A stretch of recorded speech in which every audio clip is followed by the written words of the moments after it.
9h30, 11h sur Europe 1.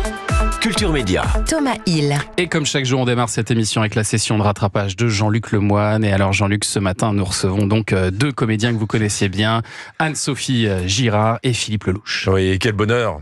Ça part mal. Ça, c'est terrible. Quand il commence comme ça, c'est terrible. Non, pas du tout. J'aime beaucoup l'un des deux.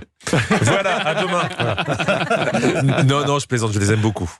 Philippe, par exemple, c'est un frère. Je le considère comme un frère. La dernière fois qu'on s'est croisés au grand concours d'Arthur sur TF1, il a eu ces mots très aimables pour moi. J'ai un petit objectif. Je voudrais faire taire la suffisance de Jean-Luc Lemoine. Il y avait ce petit ton de premier de la classe, un peu exaspérant en premier degré.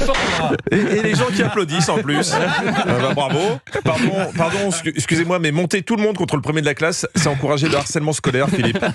Mais peu importe, je suis pas rancunier.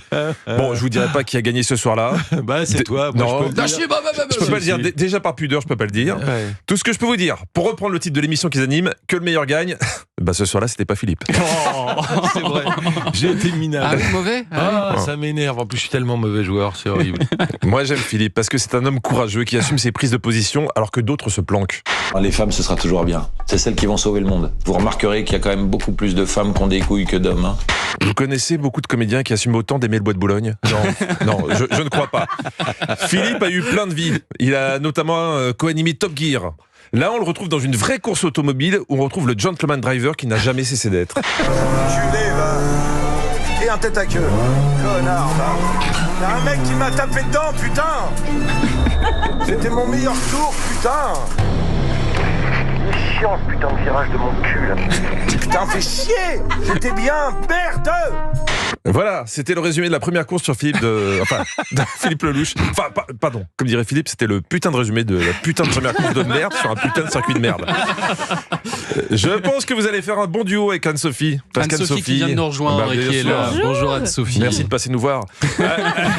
Anne-Sophie, c'est la classe, une femme intelligente et équilibrée. Ton rituel avant de monter sur scène. Ah, je dis plein de gros mots très très vite. Achikachi, concu, poil, bite, trou, chiotte, enculé, pinot, con, pinot, cul, pinot, nœud, putain de bordel de merde, caquette de grenouille, foufoune d'escargot. Je vous rappelle qu'à partir de demain, les deux animent sur M6 que celui qui a la meilleure tourette gagne. Anne-Sophie qui a aussi une autre particularité, quand elle répète un mot, la deuxième fois, elle parle un peu comme Marge Simpson. J'ai une amie. C'est quoi une dame au pigeon? La dame au pigeon. J'ai appris plein de trucs sur vous deux en préparant cette émission. Par exemple, l'époque dans laquelle Anne-Sophie aimerait se téléporter. J'adorerais aller dans les années 80 parce qu'on s'habillait mal exprès et on écoutait de la musique de merde, ce qui sont vraiment mes deux passions. Alors, c'est pas faux, mais si je peux me permettre, pour avoir vécu ces années-là, et Philippe pourra peut-être confirmer, à l'époque, on faisait pas exprès de mal s'habiller, on trouvait ça beau. Oui, c'est vrai. C'est exactement ce que j'ai pensé quand tu l'as dit. Je dis, bah non, c'était bien, on trouvait ça bien. Mais merci pour votre compassion. Ça va Anne-Sophie ? Oui. Qu'est-ce qui vous est arrivé ce matin ? Des embouteillages, Paris. Y a pas de Le retour, la rentrée. y a pas de problème. En allemand. Vous êtes arrivé juste à temps. Bien Et sûr. alors justement, Jean-Luc, je crois que vous vouliez aussi nous parler ce matin d'un programme qu'on adore ici, les rencontres du papotin. J'adore. Je vais le faire ça vite parce que... Mais c'est une de mes missions préférées et ça a moins bien marché samedi dernier à cause de la concurrence de la finale du Cécifoot. Ah oui. D'ailleurs, je ne sais pas si vous avez regardé, superbe victoire face à l'Argentine, avec les conseils pendant le match du commentateur de France Télé. Allez Martin, faut pas le lâcher, faut pas le laisser partir ce joueur. Non, Mario Rio, c'est vraiment celui qu'il faut garder à l'œil. Très bonne idée de garder un joueur à l'œil pour des aveugles. Donc, le papotin, je vous rappelle le principe. Des journalistes porteurs de troubles du spectre autistique interrogent une vedette et samedi, c'était Philippe Catherine qui était reçu. Je vous propose de vous présenter en quelques mots. Je m'appelle Philippe, ça veut dire qui aime les chevaux, mais je suis jamais monté sur un cheval. Mais pourtant, je m'appelle Philippe. Là, les pensionnaires du papotin se sont dit « Tiens, on a un nouveau dans l'équipe !» Ce qui est génial dans cette émission, c'est que tu peux faire n'importe quel média training, personne ne peut prévoir les questions qu'on va te poser. Est-ce que t'as une voiture ? Ouais, j'ai une voiture, ouais. Et tu conduis bien ? Vous aimez faire du renforcement musculaire? Du renforcement musculaire? Ça, quand t'as vu Philippe Catherine à la cérémonie d'ouverture des JO, c'est vrai que tu peux te poser la question du renforcement musculaire.